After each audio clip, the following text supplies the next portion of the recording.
Good evening, good evening. Hope you're alright. Thanks for stopping by again. You know, it's always nice to have your company. One thing, I have to address something, and I never wanted to make this, you know, a channel for drama or, you know, animosity or anything like that, but a few people have accused me of not sipping tea. They think that I'm just actually drinking air, so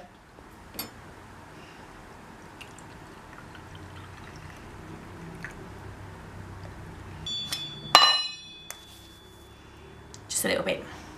Gotta cut back on my sugar. I don't have a fancy tea set, so I'll just have to bring the whole thing of milk in.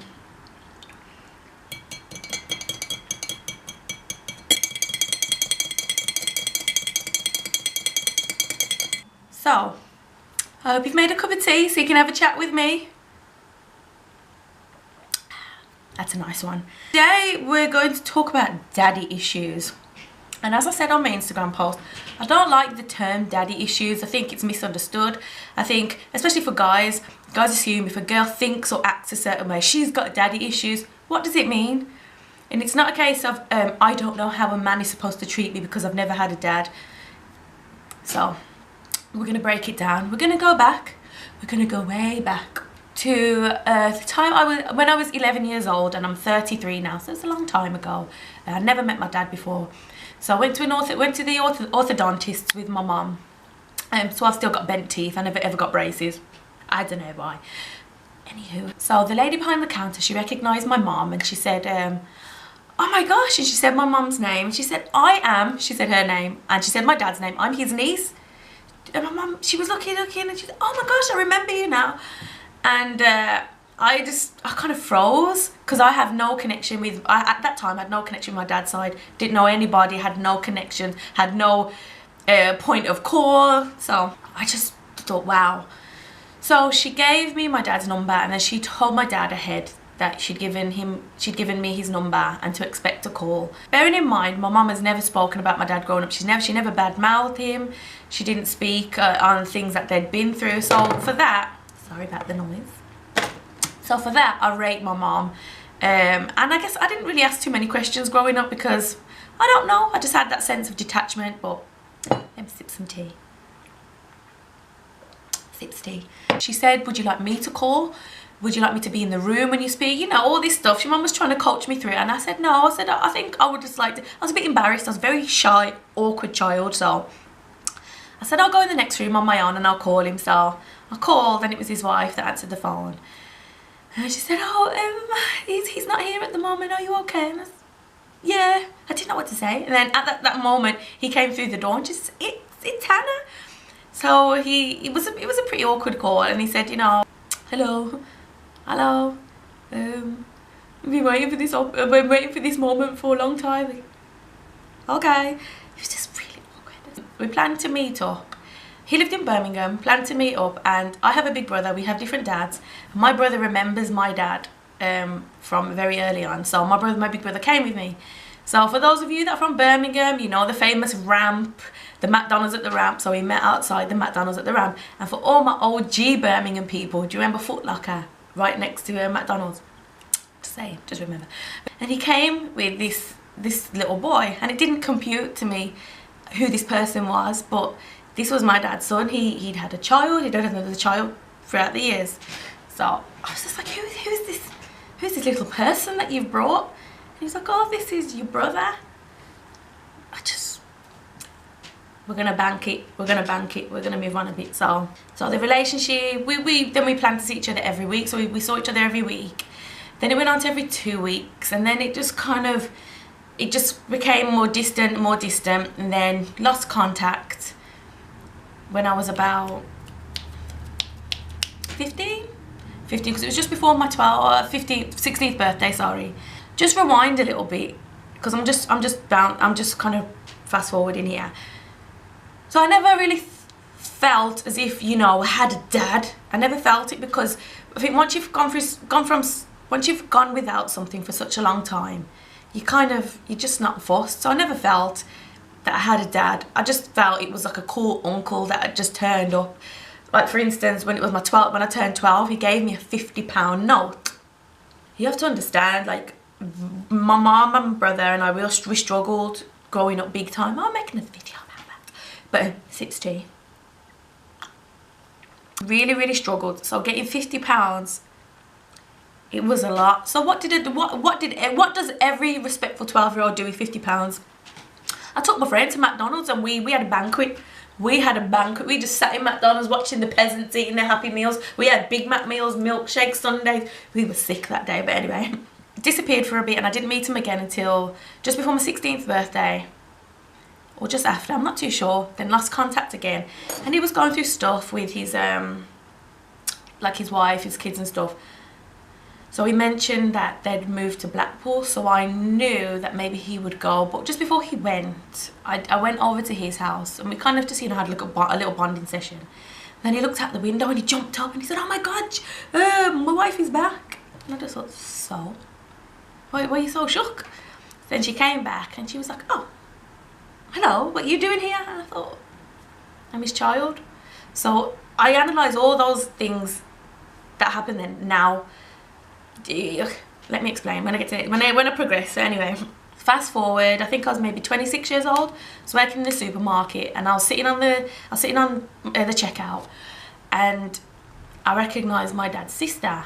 And I, you know, when I met my dad, I did meet a few members of my family on this side. It was pretty cool. She said, "Oh, you know, how are you?" And I said, "Oh, fine." And she says, "How long have you been working here?" I said, "I've worked here for like 8 years." And she says, "I've never seen you, I'm always in here." And she says, "Do you speak to your dad?" And I said, "No." They don't speak to each other. You know, families, they always have their situations. She said, "Yeah, we're not together. We don't speak to each other anymore. He's moved to wherever he's moved to." And I said, "Oh, okay, that makes sense, because at one stage I couldn't get hold of him. His phone number wasn't connecting.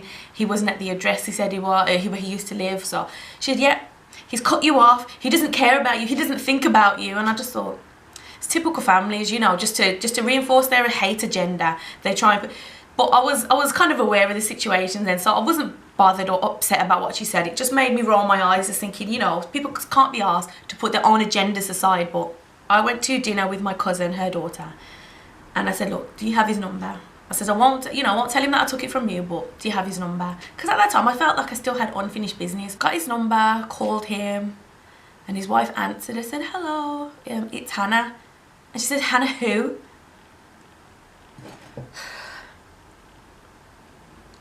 Sips tea. If you have a long lost daughter by the name of Hannah, that's the first Hannah you're going to think of, right? But I said his name, daughter, and she said, "Oh, hello." I said, "Hello, you okay?" "You're right."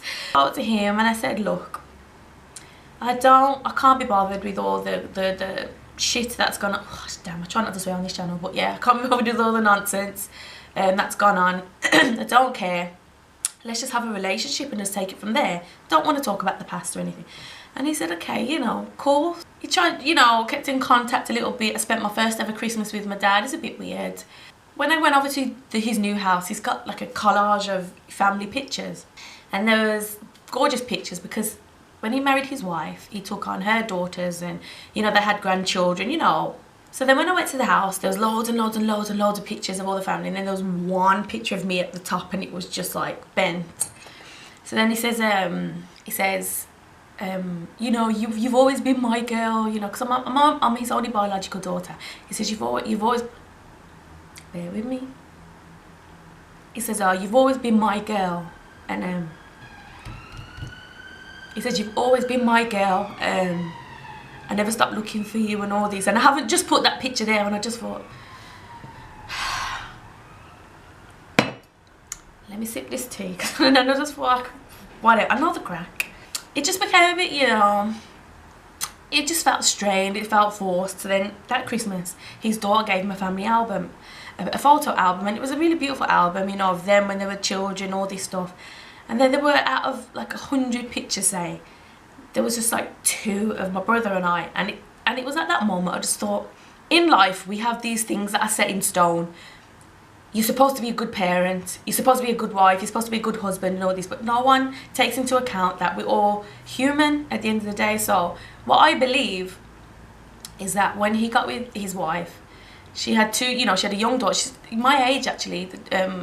She's a nice girl, I like Gemma, she's my stepsister, but she's she kind of filled that gap as to where I was. So technically he's got 2 daughters, although I'm his only biological, and he has a son, and he's got great grandchildren, loads of grandchildren, he's got a wife, so he's set. So there was no void of me being there, and it's easy to detach from people. But oh, you're supposed to love your children, you're supposed to. Are you supposed to?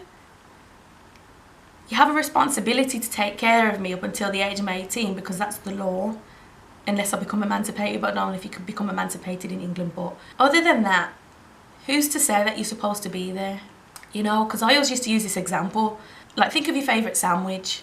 So I don't have a favourite sandwich, I'm greedy, I like all different sandwiches, depends what mood I am. But I love a thick white bread sandwich, proper unhealthy, super duper processed bread, real butter, cheese and salad. So in order for me to achieve that sandwich, I have to, you know, buy all the ingredients, grate the cheese, because I don't like ready grated cheese, already sliced. So I got to grate the cheese, slice the tomatoes, cucumbers, red onions, wash it, you know, wash that all first, then cut it, the lettuce, shred it, put it all together, cut it in half, make a cup of tea, because I can't have a sandwich without a cup of tea.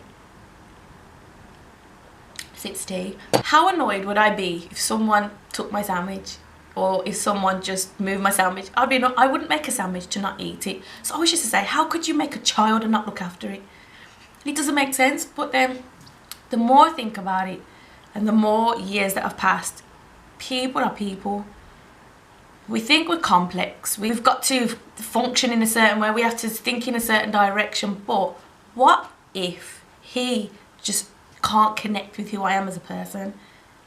Because I couldn't connect with him. Like, I didn't call him dad. I used to just tap him on the shoulder and just be like, oh, get his attention, excuse me. I felt awkward because I didn't say, hey dad, because I've never ever called anybody dad. If he hasn't felt the connection, he's never, you know, he hasn't been there through the monumental moments of my life and all this. How could you feel connection? I just saw things in TV, you know, on the TV and in movies where you find your long lost daughter, you run to each other in slow motion and you say, oh, I'm so sorry, where were you? I looked for you, all this. It doesn't happen in real life, you know. And although I guess it's sad in a way, understanding that people are just people, that helps me to not, you know, lose the plot sometimes. Now, in terms of daddy issues, I know how a man is supposed to treat me because of very simple formulas. It's based on how humans are supposed to treat each other anyway. How I feel. If I don't feel the way you're treating, if this doesn't feel good, I'm supposed to move away from that, right?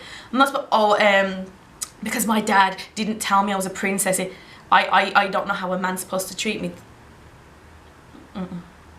I know how a man is supposed to treat me based on how men haven't treated me. That's how it is. I learned my best lessons from mistreatment. So now I'm at a place where I absolutely know how I'm supposed to be treated, and it's got nothing to do with an absent dad. I just think, I wish guys understood a little, you know, understood daddy issues a little more. It's not just a case of, I don't know how a man is supposed to treat me, but it's about staying, longevity. Why would you leave? Why would you make a sandwich and not eat it? But the only thing that really makes me sad in terms of my dad not being there is that it took a lot of time away from the relationship I could have had with my mom. Now, my mom is very, very, very academic. She's hilarious. She's intelligent. My mom has so many things going for her, but back then she had to raise 2 children, and although you can survive on benefits now, you can survive. You know, people live on benefits at the moment. You couldn't do that. So you got to remember, we're talking, you know, 30 years ago. The benefit system, how many times is the benefit system? So my mum couldn't rely on benefits. So my mum was out the house sometimes 7 days a week, you know, up to 15, 16, 17 hours a day. So we didn't have the relationship we could have had. So that's the only thing I regret. I regret the time that my dad took away from the time I could have had with my mum. That's all. But, you know, you live, you learn. The relationship with my mum is stronger than ever, and I'm glad I was raised the way I was. I'm glad, because you can speculate. What if he was there? What if you can speculate? But I'm just grateful that my mum stuck around. I'm glad that she chose me. I'm glad that she gave me life. I'm glad that my dad was part of giving me life. So I'm grateful that he He was half of me, but I'm just eternally grateful that my mum chose to keep me, chose to raise me, and chose to, you know, put the time and effort into me, because she could have bounced as well. So mums do that too. It's not just dads, you know, and it's just the same. It's just the same as if a man bounces or a woman bounces. So I'm glad my mum stayed. So raise glass to mum. 16. But yeah, thanks for stopping by. Thanks for listening to this. It's a weird one, and it's ongoing. Sometimes it upsets me, but 9 times out of 10 it doesn't, because I accept people for who they are. I accept him as just a human, just a man.